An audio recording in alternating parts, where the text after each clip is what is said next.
Chaque minute me rapprochait du bonsoir d'Albertine qu'elle me disait enfin. Mais ce soir, son baiser, d'où elle-même était absente et qui ne me rencontrait pas, me laissait si anxieux que, le cœur palpitant, je la regardais aller jusqu'à la porte en pensant: si je veux trouver un prétexte pour la rappeler, la retenir, faire la paix, il faut se hâter. Elle n'a plus que quelques pas à faire pour être sortie de la chambre, plus que deux, plus que un. Elle tourne le bouton, elle ouvre. C'est trop tard. Elle a refermé la porte. Peut-être pas trop tard tout de même. Comme jadis à Combray, quand ma mère m'avait quitté sans m'avoir calmé par son baiser, je voulais m'élancer sur les pas d'Albertine. Je sentais qu'il n'y aurait plus de paix pour moi avant que je l'eusse revue, que ce revoir allait devenir quelque chose d'immense qu'il n'avait pas encore été jusqu'ici et que, si je ne réussissais pas tout seul à me débarrasser de cette tristesse, je prendrais peut-être la honteuse habitude d'aller mendier auprès d'Albertine. Je sautais hors du lit quand elle était déjà dans sa chambre. Je passais et repassais dans le couloir, espérant qu'elle sortirait et m'appellerait. Je restais immobile devant sa porte pour ne pas risquer de ne pas entendre un faible appel. Je rentrais un instant dans ma chambre, regardais si mon ami n'aurait pas par bonheur oublié un mouchoir, un sac, quelque chose dont j'aurais pu paraître avoir peur que cela lui manquât et qui m'eût donné le prétexte d'aller chez elle. Non, rien. Je revenais me poster devant sa porte, mais dans la fente de celle-ci, il n'y avait plus de lumière. Albertine avait éteint. Elle était couchée. Je restais là, immobile, espérant je ne sais quelle chance qui ne venait pas. Et longtemps après, glacé, je revenais me mettre sous mes couvertures et pleurais tout le reste de la nuit. Aussi, parfois, certains soirs, j'eus recours à une ruse qui me donnait le baiser d'Albertine. Sachant combien, dès qu'elle était étendue, son ensommeillement était rapide, elle le savait aussi car instinctivement, dès qu'elle s'étendait, elle ôtait ses mules, que je lui avais données, et sa bague, qu'elle posait à côté d'elle comme elle faisait dans sa chambre avant de se coucher. Sachant combien son sommeil était profond, son réveil tendre, je prenais un prétexte pour aller chercher quelque chose. Je la faisais étendre sur mon lit. Quand je revenais, elle était endormie. Et je voyais devant moi cette autre femme qu'elle devenait dès qu'elle était entièrement de face. Mais elle changeait bien vite de personnalité, car je m'allongeais à côté d'elle et la retrouvais de profil. Je pouvais mettre ma main dans sa main, sur son épaule, sur sa joue. Albertine continuait de dormir. Je pouvais prendre sa tête, la renverser, la poser contre mes lèvres, entourer mon cou de ses bras. Elle continuait à dormir comme une montre qui ne s'arrête pas, comme une bête qui continue de vivre, quelque position qu'on lui donne, comme une plante grimpante, un volubilis qui continue de pousser ses branches, quelque appui qu'on lui donne. Seul son souffle était modifié par chacun de mes attouchements, comme si elle eût été un instrument dont j'eusse joué et à qui je faisais exécuter des modulations en tirant de l'une puis de l'autre de ses cordes des notes différentes. Ma jalousie s'apaisait, car je sentais Albertine devenue un être qui respire, qui n'est pas autre chose, comme le signifiait ce souffle régulier par où s'exprime cette pure fonction physiologique, qui, tout fluide, n'a l'épaisseur ni de la parole ni du silence, et dans son ignorance de tout mal, son haleine, tirée plutôt d'un roseau creusé que d'un être humain, était vraiment paradisiaque, était le pur chant des anges pour moi qui, dans ces moments-là, sentais Albertine soustraite à tout, non pas seulement matériellement, mais moralement. Et dans ce souffle pourtant, je me disais tout à coup que peut-être bien des noms humains, apportés par la mémoire, devaient se jouer. Parfois même, à cette musique, la voix humaine s'ajoutait. Albertine prononçait quelques mots, comme j'aurais voulu en saisir le sens. Il arrivait que le nom d'une personne dont nous avions parlé et qui excitait ma jalousie vint à ses lèvres, mais sans me rendre malheureux, car le souvenir qu'il y amenait semblait n'être que celui des conversations qu'elle avait eues à ce sujet avec moi. Pourtant, un soir où, les yeux fermés, elle s'éveillait à demi, elle dit tendrement et s'adressant à moi: André. Je dissimulai mon émotion. Tu rêves. Je ne suis pas André, lui dis-je en riant. Elle sourit aussi. Oh, mais non. Je voulais te demander ce que t'avais dit tantôt, André. J'aurais cru plutôt que tu avais été couché comme cela près d'elle. Mais non, jamais, me dit-elle. Seulement avant de me répondre cela, elle avait un instant caché sa figure dans ses mains. Ces silences n'étaient donc que des voiles. Ces tendresses de surface ne faisaient donc que retenir au fond 1000 souvenirs qui m'eussent déchiré. Sa vie était donc pleine de ces faits dont le récit moqueur, la rieuse chronique constitue nos bavardages quotidiens au sujet des autres, des indifférents, mais qui, tant qu'un être reste fourvoyé dans notre cœur, nous semble un éclaircissement si précieux de sa vie que, pour connaître ce monde sous-jacent, nous donnerions volontiers le nôtre. Alors, son sommeil m'apparaissait comme un monde merveilleux et magique où par instants s'élève, du fond de l'élément à peine translucide, l'aveu d'un secret qu'on ne comprendra pas. Mais d'ordinaire, quand Albertine dormait, elle semblait avoir retrouvé son innocence. Dans l'attitude que je lui avais donnée, mais que dans son sommeil elle avait vite fait sienne, elle avait l'air de se confier à moi. Sa figure avait perdu toute expression de ruse ou de vulgarité, et entre elle et moi, vers qui elle levait son bras, sur qui elle reposait sa main, il semblait y avoir un abandon entier, un indissoluble attachement. Son sommeil, d'ailleurs, ne la séparait pas de moi et laissait subsister en elle la notion de notre tendresse. Il avait plutôt pour effet d'abolir le reste. Je l'embrassais. Je lui disais que j'allais faire quelques pas dehors. Elle entr'ouvrait les yeux, me disait d'un air étonné « Ah !» Et en effet, c'était déjà la nuit. « Mais où vas-tu comme cela, mon chéri ?» En me donnant mon prénom, et aussitôt se rendormait.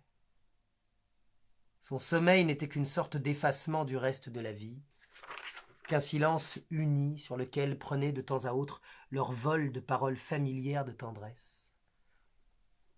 En les rapprochant les unes des autres, on eût composé la conversation sans alliage, l'intimité secrète d'un pur amour. Ce sommeil si calme me ravissait comme ravit une mère qui lui en fait une qualité, le bon sommeil de son enfant. Et son sommeil était d'un enfant, en effet, son réveil aussi, et si naturel, si tendre, avant même qu'elle eût su où elle était, que je me demandais parfois avec épouvante si elle avait eu l'habitude, avant de vivre chez moi, de ne pas dormir seule et de trouver en ouvrant les yeux quelqu'un à ses côtés. Mais sa grâce enfantine était plus forte. Comme une mère encore, je m'émerveillais qu'elle s'éveillât toujours de si bonne heure. Au bout de quelques instants, elle reprenait conscience, avait des mots charmants, non rattachés les uns aux autres de simples pépiments. Par une sorte de chassé-croisé, son cou, habituellement peu remarqué, maintenant presque trop beau, avait pris l'immense importance que ses yeux clos par le sommeil avaient perdue. Ses yeux, mes interlocuteurs habituels et à qui je ne pouvais plus m'adresser depuis la retombée des paupières. De même que les yeux clos donnent une beauté innocente et grave au visage, en supprimant tout ce que n'expriment que trop les regards. Il y avait dans les paroles, non sans signification mais entrecoupées de silence, qu'Albertine avait au réveil une pure beauté, qui n'est pas tout un moment souillée, comme est la conversation, d'habitude verbale, de rengaine, de traces, de défauts. Du reste, quand je m'étais décidé à éveiller Albertine, j'avais pu le faire sans crainte.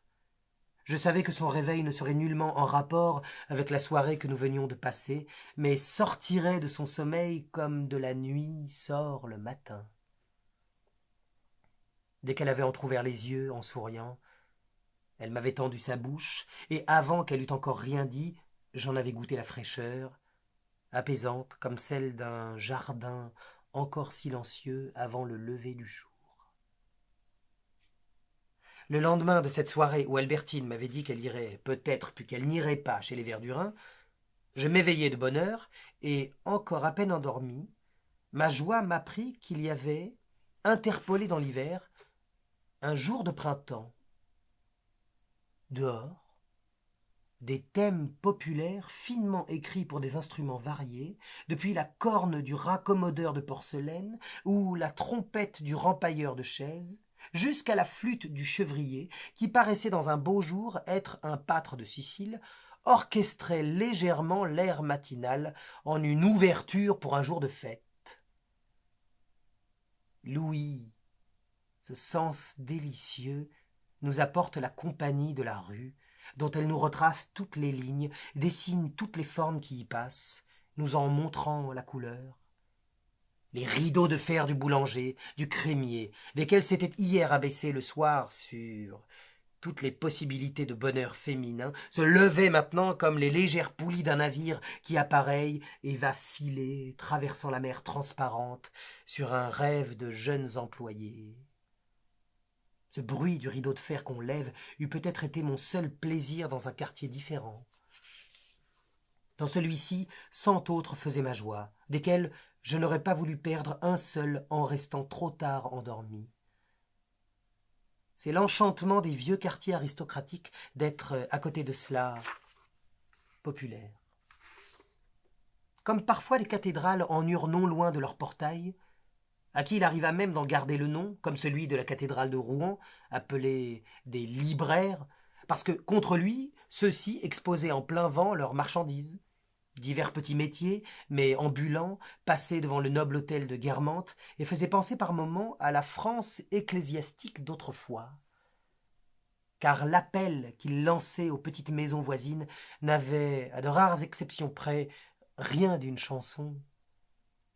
Il en différait autant que la déclamation, à peine colorée par des variations insensibles, de Boris Godounov et de Péléas, mais d'autre part rappelait la psalmodie d'un prêtre au cours d'office dont ces scènes de la rue ne sont que la contrepartie, bon enfant, foraine, et pourtant à demi liturgique. Jamais je n'y avais pris tant de plaisir que depuis qu'Albertine habitait avec moi. Elle me semblait comme un signal joyeux de son éveil et, en m'intéressant à la vie du dehors, me faisait mieux sentir l'apaisante vertu d'une chère présence, aussi constante que je le souhaitais. Certaines des nourritures criées dans la rue, et que personnellement je détestais, étaient fort au goût d'Albertine. Si bien que Françoise en envoyait acheter par son jeune valet, peut-être un peu humilié d'être confondu dans la foule plébéienne. Bien distinct dans ce quartier si tranquille, où les bruits n'étaient plus un motif de tristesse pour Françoise et en étaient devenus un de douceur pour moi, m'arrivaient, chacun avec sa modulation différente, des récitatifs déclamés par ces gens du peuple comme il le serait dans la musique si populaire de Boris, où une intonation initiale est à peine altérée par l'inflexion d'une note qui se penche sur une autre, de musique de la foule, qui est plutôt un langage qu'une musique. C'était « Ah, le bigorneau, dessous le bigorneau !» qui faisait se précipiter vers les cornets où on vendait ces affreux petits coquillages, qui, s'il n'y avait pas eu Albertine, m'eussent répugné, non moins d'ailleurs que les escargots que j'entendais vendre à la même heure. Ici, c'était bien encore la déclamation à peine lyrique de Moussorgsky que faisait penser le marchand, mais pas à elle seulement. Car après avoir presque parlé « Les escargots, ils sont frais, ils sont beaux », c'était avec la tristesse et le vague de Maeterlinck, musicalement transposé par Debussy, que le marchand d'escargots, dans un de ses douloureux finales par où l'auteur de Péléas s'apparente à Rameau, « Si je dois être vaincu, est-ce à toi d'être mon vainqueur ?» ajoutait avec une chantante mélancolie « On les vend 6 sous à la douzaine !» Il m'a toujours été difficile de comprendre pourquoi ces mots fort clairs étaient soupirés sur un ton si peu approprié, mystérieux, comme le secret qui fait que tout le monde a l'air triste dans le vieux palais où Mélisande n'a pas réussi à apporter la joie, et profond comme une pensée du vieillard Arkel qui cherche à proférer dans des mots très simples toute la sagesse et la destinée. Les notes mêmes sur lesquelles s'élève avec une douceur grandissante la voix du vieux roi d'Allemonde ou de Golan pour dire « On ne sait pas ce qu'il y a ici. Cela peut paraître étrange. Il n'y a peut-être pas d'événement inutile. Ou bien... Il ne faut pas s'effrayer. C'était un pauvre petit être mystérieux, comme tout le monde. Était celle qui servait aux marchands d'escargots pour reprendre en une cantilène indéfinie. On les vend 6 sous la douzaine. Mais cette lamentation métaphysique n'avait pas le temps d'expirer au bord de l'infini. Elle était interrompue par une vive trompette. Cette fois, il ne s'agissait pas de mangeaille. Les paroles du libretto étaient « Tons les chiens, coupe les chats, les queues et les oreilles !» Certes, la fantaisie, l'esprit de chaque marchand ou marchande introduisait souvent des variantes dans les paroles de toutes ces musiques que j'entendais dans mon lit. Pourtant, un arrêt rituel mettant un silence au milieu d'un mot, surtout quand il était répété 2 fois, évoquait constamment le souvenir des vieilles églises. Dans sa petite voiture conduite par une ânesse, qu'il arrêtait devant chaque maison pour entrer dans les cours, le marchand d'habits portant un fouet psalmodiait « Habits, marchand d'habits, habits » avec la même pause entre les 2 dernières syllabes d'habits que s'il eût entonné un plein chant « Per omnia saecula saeculo Rome » ou « Requiescat in pace ». Bien qu'il ne dût pas croire à l'éternité de ses habits et ne les offrit pas non plus comme linceul pour le suprême repos dans la paix. Et de même, comme les motifs commençaient à s'entrecroiser dès 7 heures matinales, une marchande de 4 saisons, poussant sa voiturette, usait pour sa litanie de la division grégorienne. À la tendresse, à la verduresse, artichaut tendre et beau, chaud. Bien qu'elle fût vraisemblablement ignorante de l'antiphonaire et des 7 tons qui symbolisent 4, les sciences du quadrivium, et 3, celles du trivium. Tirant d'un flutio, d'une cornemuse, des airs de son pays méridional, dont la lumière s'accordait bien avec les beaux jours, un homme, en blouse, tenant à la main un air de bœuf et coiffé d'un béret basque, s'arrêtait devant les maisons. C'était le chevrier, avec 2 chiens, et devant lui, son troupeau de chèvres. Comme il venait de loin, il passait assez tard dans notre quartier, et les femmes accouraient avec un bol pour recueillir le lait qui devait donner la force à leurs petits. Mais aux airs pyrénéens de ce bienfaisant pasteur se mêlait déjà la cloche du repasseur, lequel criait « Couteau, ciseaux, rasoir !» Avec lui ne pouvait lutter le repasseur de scie, car, dépourvu d'instrument, il se contentait d'appeler « Avez-vous des scies à repasser, v'là le repasseur !» Tandis que, plus gai, le rétameur, après avoir énuméré les chaudrons, les casseroles, tout ce qui l'étamait, entonnait le refrain « Tam, tam, tam, c'est moi qui rétame, même le macadam, c'est moi qui mets des fonds partout, qui bouche tous les trous, trous, trous, trous !» Et de petits Italiens portant de grandes boîtes de fer peintes en rouge où les numéros perdants et gagnants étaient marqués et jouant d'une crécelle proposaient « Amusez-vous, mesdames, v'là le plaisir !» Françoise m'apporta le Figaro. Un seul coup d'œil me permit de me rendre compte que mon article n'avait toujours pas passé. Elle me dit que Albertine demandait si elle ne pouvait pas entrer chez moi et me faisait dire qu'en tout cas, elle avait renoncé à faire sa visite chez les Verdurins et comptait aller, comme je le lui avais conseillé, à la matinée extraordinaire du Trocadéro, ce qu'on appellerait aujourd'hui en bien moins important toutefois une matinée de gala, après une petite promenade à cheval qu'elle devait faire avec André. Maintenant que je savais qu'elle avait renoncé à son désir, peut-être mauvais, d'aller voir Madame Verdurin, je dis en riant « Oh, qu'elle vienne !» Et je me dis que elle pouvait aller où elle voulait et que cela m'était bien égal. Je savais qu'à la fin de l'après-midi, quand viendrait le crépuscule, je serais sans doute un autre homme triste, attachant aux moindres allées et venues d'Albertine une importance qu'elle n'avait pas à cette heure matinale et quand il faisait si beau temps.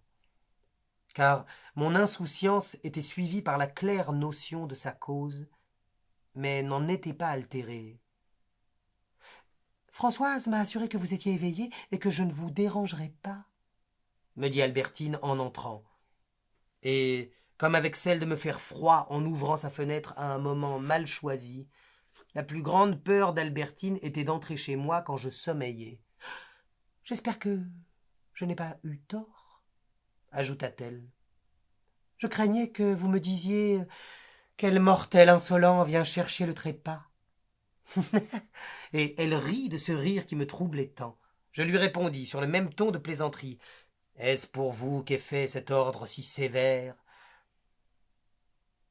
Et de peur qu'elle n'enfreignît jamais, j'ajoutai « Quoique je serais furieux que vous me réveilliez. »« je sais, n'ayez pas peur, » me dit Albertine. Et pour adoucir, j'ajoutai, en continuant à jouer avec elle la scène d'Esther, tandis que la rue continuait les cris rendus tout à fait confus par notre conversation, « Je ne trouve qu'en vous je ne sais quelle grâce qui me charme toujours et jamais ne me lasse. » Et à part moi, je pensais, si, elle me lasse bien souvent. Et me rappelant ce qu'elle avait dit la veille, tout en la remerciant, avec exagération d'avoir renoncé au Verdurin, afin qu'une autre fois elle m'obéît de même pour telle ou telle chose, je dis « Albertine, vous vous méfiez de moi, qui vous aime, et vous avez confiance en des gens qui ne vous aiment pas. » Comme s'il n'était pas naturel de se méfier des gens qui vous aiment et qui ont intérêt à vous mentir pour savoir, pour vous empêcher. Et j'ajoutai ces paroles mensongères. « Vous ne croyez pas au fond que je vous aime? C'est drôle. En effet, je ne vous adore pas. » Elle mentit à son tour en disant qu'elle ne se fiait qu'à moi et fut sincère ensuite en assurant qu'elle savait bien que je l'aimais. Mais cette affirmation ne semblait pas impliquer qu'elle ne me crût pas menteur et l'épiant. Et elle semblait me pardonner, comme si elle eût vu là la conséquence insupportable d'un grand amour, ou comme si elle-même se fût trouvée moins bonne. « Je vous en prie, ma petite chérie, pas de haute voltige comme vous avez fait l'autre jour. Pensez, Albertine, s'il vous arrivait un accident. » Je ne lui souhaitais naturellement aucun mal, mais quel plaisir si, avec ses chevaux, elle avait eu la bonne idée de partir, je ne sais où, et où elle se serait plu, et de ne plus jamais revenir à la maison. Comme cela eût tout simplifié qu'elle alla vivre heureuse ailleurs. Je ne tenais même pas à savoir où. « Oh, je sais bien que vous me survivriez, pas 48 heures, que vous vous tueriez. » Ainsi échangeâmes-nous des paroles menteuses. Mais une vérité plus profonde que celle que nous dirions si nous étions sincères peut quelquefois être exprimée et annoncée par une autre voix que celle de la sincérité. « Cela ne vous gêne pas, tous ces bruits du dehors ?» me demanda-t-elle. « Moi, je les adore. Mais vous, qui avez déjà le sommeil si léger… » Je l'avais, au contraire, parfois très profond, comme je l'ai déjà dit, mais comme l'événement qui va suivre me force à le rappeler, et surtout quand je m'endormais seulement le matin. Comme un tel sommeil a été, en moyenne, 4 fois plus reposant, il paraît à celui qui vient de dormir avoir été 4 fois plus long, alors qu'il fut 4 fois plus court. Magnifique erreur d'une multiplication par 16 qui donne tant de beauté au réveil et introduit dans la vie une véritable novation, pareil à ces grands changements de rythme qui, en musique, font que, dans une andantée, une croche contient autant de durée qu'une blanche dans un prestissimo, et qui sont inconnus à l'état de veille. La vie est presque toujours la même, d'où les déceptions du voyage. Il semble bien que le rêve soit fait, pourtant, avec la matière la plus grossière de la vie. Mais cette matière y est traitée, malaxée de telle sorte, avec un étirement dû à ce qu'aucune des limites horaires de l'état de veille ne l'empêche de s'effiler jusqu'à des hauteurs énormes, qu'on ne le reconnaît pas. Les matins où cette fortune m'était advenue, où le coup d'éponge du sommeil avait effacé de mon cerveau les signes des occupations quotidiennes qui y sont tracés comme sur un tableau noir, il me fallait faire revivre ma mémoire. À force de volonté, on peut rapprendre ce que l'amnésie du sommeil ou d'une attaque a fait oublier et qui renaît peu à peu au fur et à mesure que les yeux s'ouvrent ou que la paralysie disparaît. J'avais vécu tant d'heures en quelques minutes que, voulant tenir à Françoise, que j'appelais un langage conforme à la réalité et réglé sur l'heure, j'étais obligé d'user de tout mon pouvoir interne de compression pour ne pas dire « Eh bien, Françoise, nous voici à 5 heures du soir et je ne vous ai pas vue depuis hier après-midi. » Et pour refouler mes rêves, en contradiction avec eux, et en me mentant à moi-même, je disais effrontément, et en me réduisant de toutes mes forces au silence, des paroles contraires. « Françoise, il est bien 10 heures !» Je ne disais même pas 10 heures du matin, mais simplement 10 heures, pour que ces 10 heures si incroyables eussent l'air prononcées d'un ton plus naturel. Pourtant, dire ces paroles, au lieu de celles que continuait à penser le dormeur à peine éveillé que j'étais encore, me demandait le même effort d'équilibre qu'à quelqu'un qui, sautant d'un train en marche et courant un instant le long de la voie, réussit pourtant à ne pas tomber.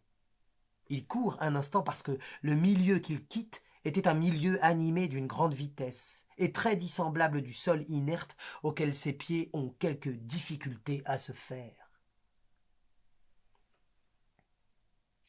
De ce que le monde du rêve n'est pas le monde de la veille, il ne s'ensuit pas que le monde de la veille soit moins vrai. Au contraire. Dans le monde du sommeil, nos perceptions sont tellement surchargées, chacune épaissie par une superposée qui la double, l'aveugle inutilement, que nous ne savons même pas distinguer ce qui se passe dans l'étourdissement du réveil. Était-ce Françoise qui était venue, ou moi qui, las de l'appeler, allais vers elle? Le silence à ce moment-là était le seul moyen de ne rien révéler, comme au moment où l'on est arrêté par un juge, instruit de circonstances vous concernant, mais dans la confidence desquelles on n'a pas été mis. Était-ce Françoise qui était venue? Était-ce moi qui avais appelé? N'était-ce même pas Françoise qui dormait et moi qui venais de l'éveiller? Bien plus, Françoise n'était-elle pas enfermée dans ma poitrine? La distinction des personnes et leur interaction existant à peine dans cette brune obscurité où la réalité est aussi peu translucide que dans le corps d'un porc-épic et où la perception quasi nulle peut peut-être donner l'idée de celle de certains animaux. Au reste, même dans la limpide folie qui précède ces sommeils plus lourds, si des fragments de sagesse flottent lumineusement, si les noms de Taine, de George Eliot n'y sont pas ignorés, il n'en reste pas moins au monde de la veille cette supériorité d'être, chaque matin, possible à continuer, et non chaque soir le rêve. Mais il est peut-être d'autres mondes plus réels que celui de la veille. Encore avons-nous vu que même celui-là, chaque révolution dans les arts le transforme, et bien plus, dans le même temps, le degré d'aptitude ou de culture qui différencie un artiste d'un sot ignorant.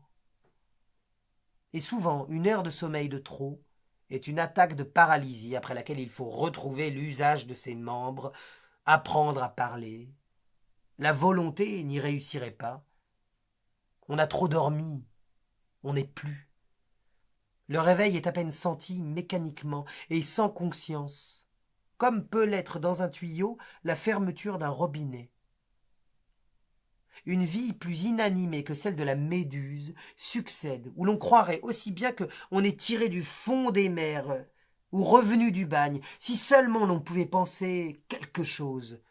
Mais alors, du haut du ciel, la déesse Mnémotechnie se penche et nous tend sous la forme habitude de demander son café au lait.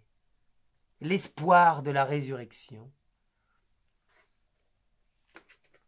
Encore, le don subit de la mémoire n'est-il pas toujours aussi simple? On a souvent près de soi, dans ces premières minutes où l'on se laisse glisser au réveil, une variété de réalités diverses où l'on croit pouvoir choisir comme dans un jeu de cartes. C'est vendredi matin et on rentre de promenade, ou bien c'est l'heure du thé au bord de la mer. L'idée du sommeil et qu'on est couché en chemise de nuit est souvent la dernière qui se présente à vous. La résurrection ne vient pas tout de suite.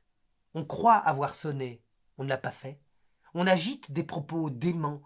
Le mouvement seul rend la pensée. Et quand on a effectivement pressé la poire électrique, on peut dire avec lenteur, mais nettement, « Il est bien 10 heures, Françoise, donnez-moi mon café au lait. » Oh, miracle! Françoise n'avait pu soupçonner la mer d'irréel qui me baignait encore tout entier et à travers laquelle j'avais eu l'énergie de faire passer mon étrange question. Elle me répondait en effet « Il est 10h10 », ce qui me donnait une apparence raisonnable et me permettait de ne pas laisser apercevoir les conversations bizarres qui m'avaient interminablement bercé les jours où ce n'était pas une montagne de néant qui m'avait retiré la vie. À force de volonté, je m'étais réintégré dans le réel. Je jouissais encore des débris du sommeil, c'est-à-dire de la seule invention, du seul renouvellement qui existe de la manière de compter. Toutes les narrations à l'état de veille, fussent-elles embellies par la littérature, ne comportant pas ces mystérieuses différences d'où dérive la beauté. Il est aisé de parler de celle que crée l'opium. Mais pour un homme habitué à ne dormir qu'avec des drogues, une heure inattendue de sommeil naturel découvrira l'immensité matinale d'un paysage aussi mystérieux et plus frais. En faisant varier l'heure, l'endroit où on s'endort, en provoquant le sommeil d'une manière artificielle, ou au contraire, en revenant pour un jour au sommeil naturel. Le plus étrange de tout pour quiconque a l'habitude de dormir avec des soporifiques, on arrive à obtenir des variétés de sommeil 1000 fois plus nombreuses que jardinier on obtiendrait de variétés d'œillets ou de roses. Les jardiniers obtiennent des fleurs qui sont des rêves délicieux, d'autres aussi qui ressemblent à des cauchemars.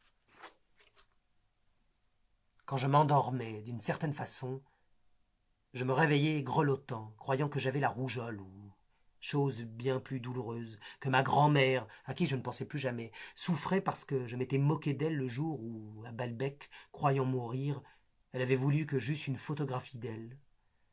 Vite, bien que réveillé, je voulais aller lui expliquer qu'elle ne m'avait pas compris.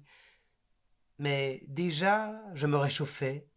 Le pronostic de rougeole était écarté, et ma grand-mère si éloignée de moi qu'elle ne faisait plus souffrir mon cœur. Parfois, sur ces sommeils différents s'abattait une obscurité subite. J'avais peur, en prolongeant ma promenade dans une avenue entièrement noire, où j'entendais passer les rôdeurs. Tout à coup, une discussion s'élevait entre un agent et une de ces femmes qui exerçaient souvent le métier de conduire et qu'on prend de loin pour de jeunes cochers. Sur son siège entouré de ténèbres, je ne la voyais pas, mais elle parlait, et dans sa voix je lisais les perfections de son visage et la jeunesse de son corps. Je marchais vers elle, dans l'obscurité, pour monter dans son coupé avant que elle ne repartît. C'était loin. Heureusement, la discussion avec l'agent se prolongeait. Je rattrapais la voiture encore arrêtée. Cette partie de l'avenue s'éclairait de réverbères. La conductrice devenait visible. C'était bien une femme, mais, oh, vieille, grande et forte, avec des cheveux blancs s'échappant de sa casquette et une lèpre rouge sur la figure. Je m'éloignais en pensant « En est-il ainsi de la jeunesse des femmes ? Celles que nous avons rencontrées si brusquement nous désirons les revoir, sont-elles devenues vieilles ? La jeune femme qu'on désire est-elle comme un emploi de théâtre où, par la défaillance des créatrices du rôle, on est obligé de le confier à de nouvelles étoiles, mais alors ce n'est plus la même. Puis une tristesse m'envahissait. Nous avons ainsi dans notre sommeil de nombreuses pitiés, comme les piétas de la Renaissance, mais non point comme elles exécutées dans le marbre, inconsistantes au contraire. Elles ont leur utilité cependant, qui est de nous faire souvenir d'une certaine vue plus attendrie, plus humaine des choses qu'on est trop tenté d'oublier dans le bon sens glacé, parfois plein d'hostilité, de la veille. Ainsi m'était rappelée la promesse que je m'étais faite à Balbec de garder toujours la pitié de Françoise. Et pour toute cette matinée au moins, je saurais m'efforcer de ne pas être irrité des querelles de Françoise et du maître d'hôtel, d'être doux avec Françoise, à qui les autres donnaient si peu de bonté. Cette matinée seulement.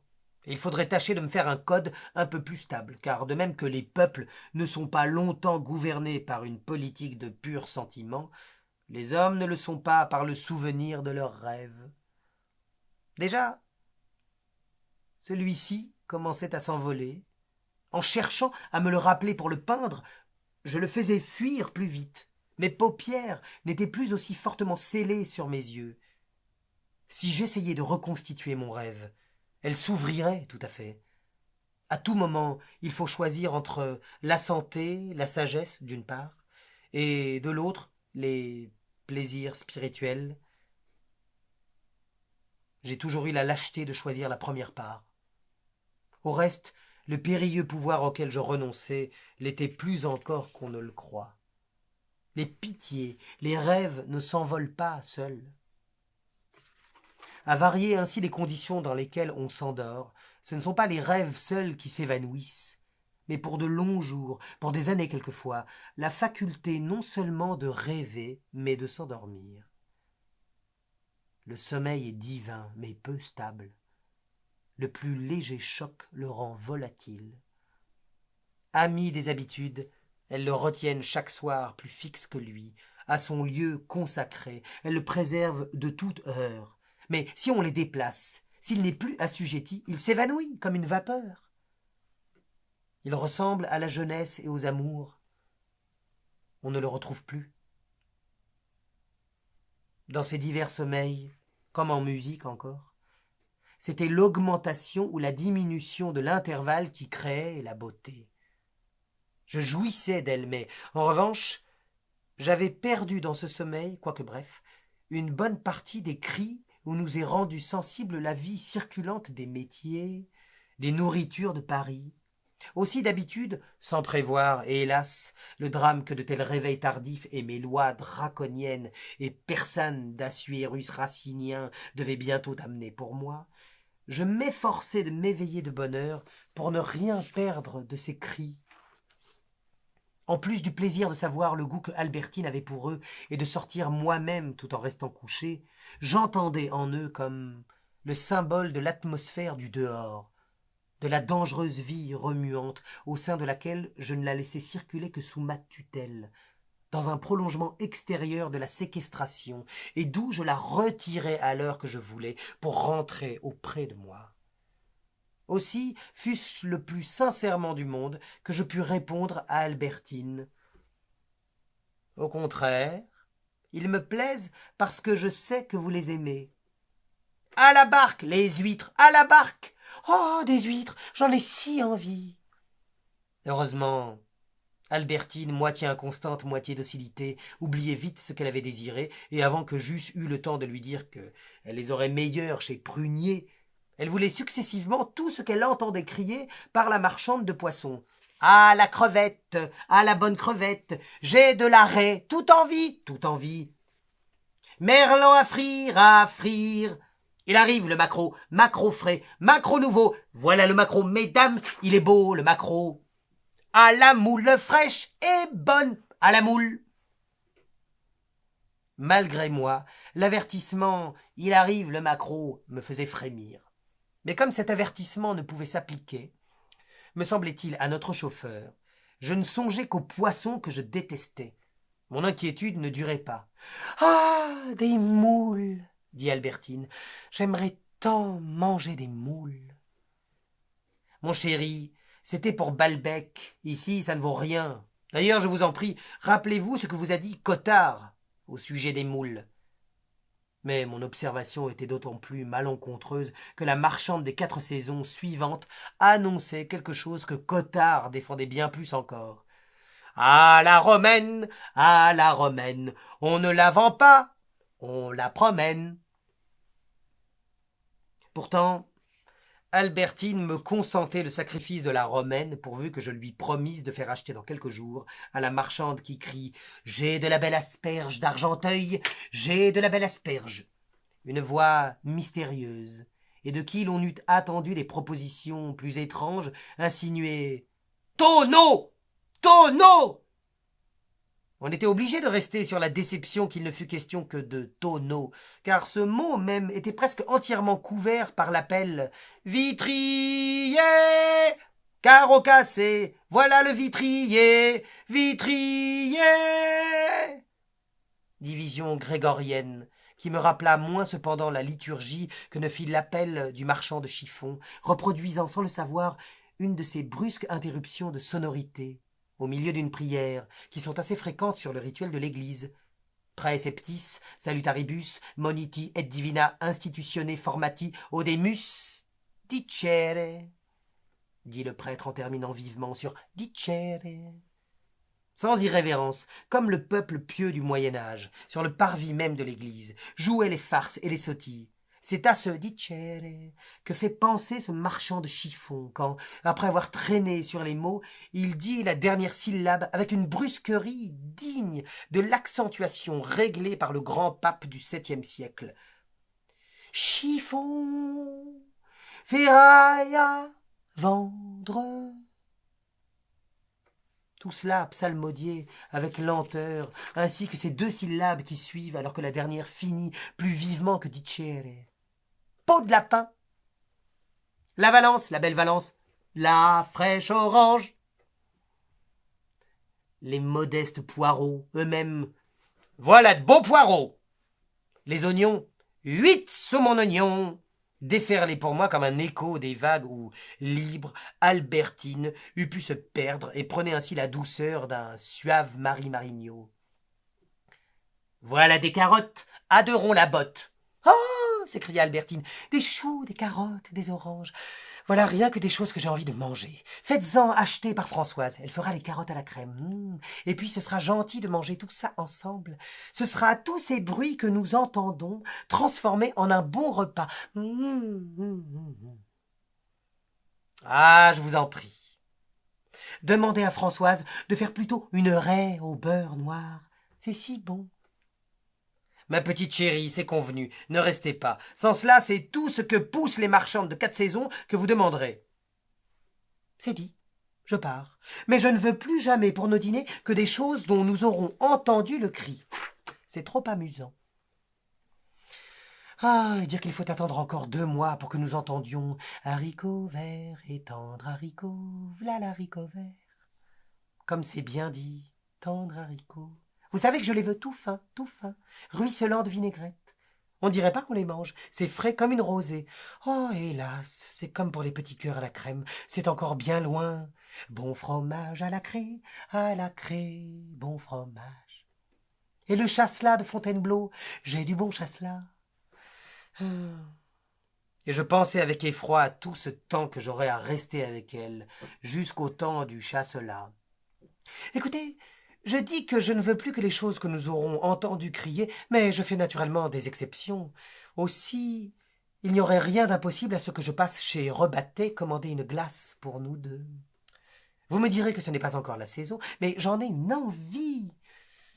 Je fus agité par le projet de Rebattet, rendu plus certain et suspect pour moi à cause des mots.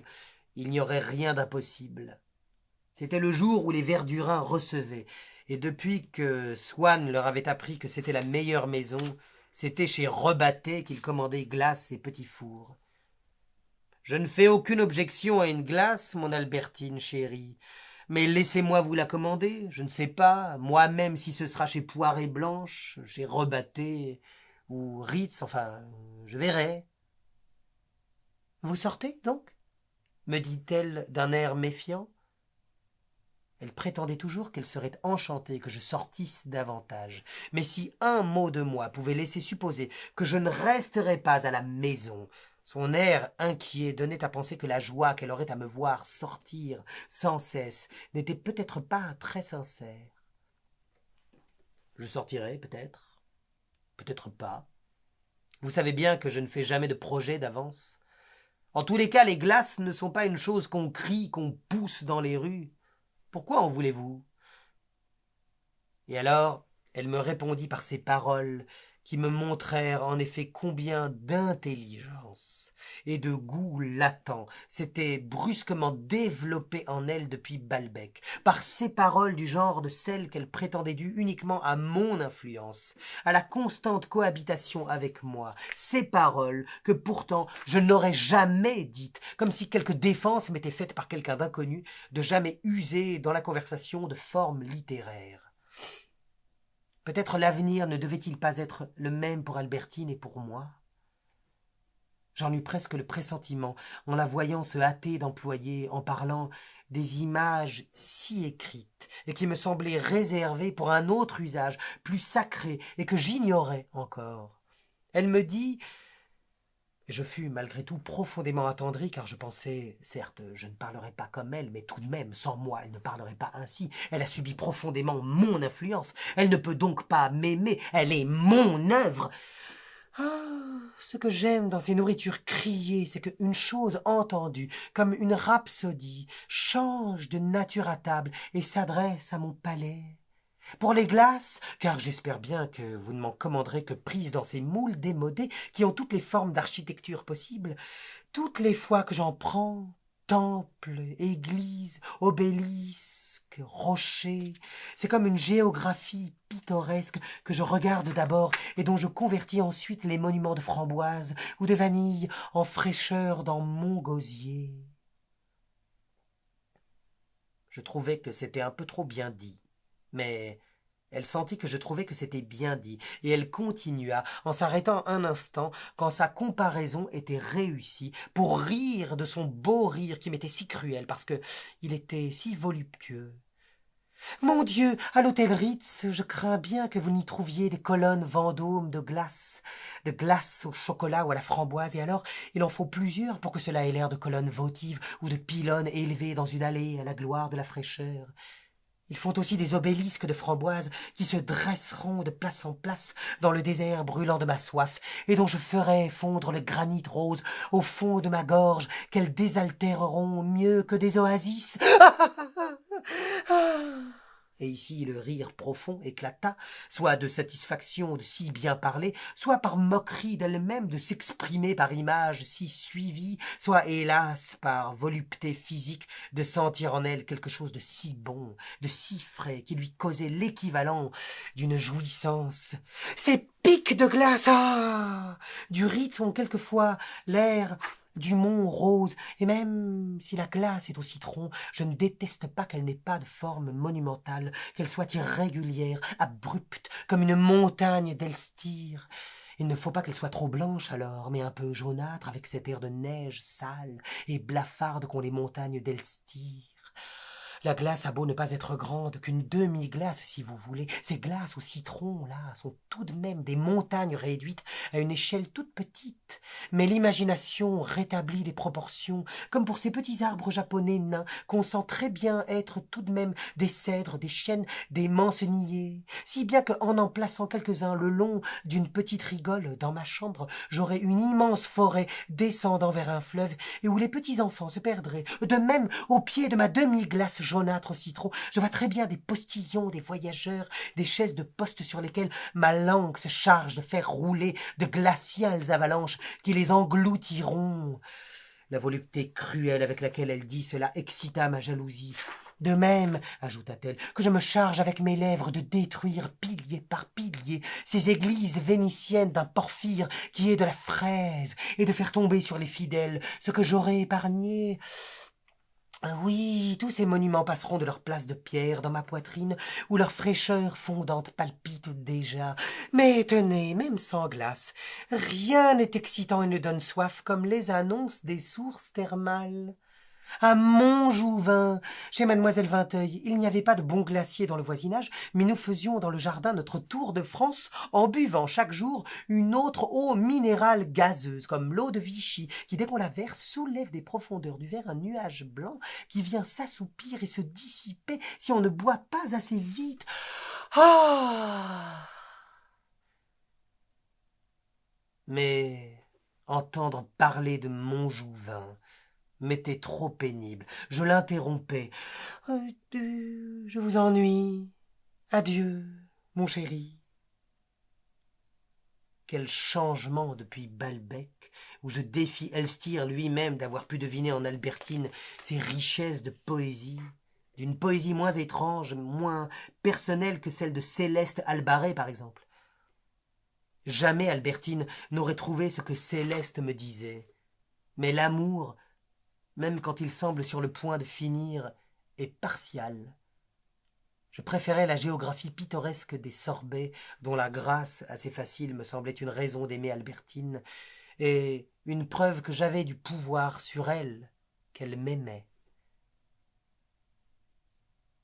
Une fois Albertine sortie, je sentis quelle fatigue était pour moi cette présence perpétuelle, insatiable de mouvement et de vie, qui troublait mon sommeil par ses mouvements, me faisait vivre dans un refroidissement perpétuel par les portes qu'elle laissait ouvertes, me forçait, pour trouver des prétextes qui justifiassent de ne pas l'accompagner, sans pourtant paraître pas trop malade, et d'autre part pour la faire accompagner, à déployer chaque jour plus d'ingéniosité que Scheherazade. Malheureusement, si par une même ingéniosité la conteuse persane retardait sa mort, je hâtais la mienne. Il y a ainsi dans la vie certaines situations qui ne sont pas toutes créées, comme celle-là, par la jalousie amoureuse, et une santé précaire qui ne permet pas de partager la vie d'un être actif et jeune, mais où tout de même le problème de continuer la vie en commun ou de revenir à la vie séparée d'autrefois se pose d'une façon presque médicale, auquel des deux sortes de repos faut-il sacrifier, en continuant le surménage quotidien ou en revenant aux angoisses de l'absence, à celui du cerveau ou à celui du cœur.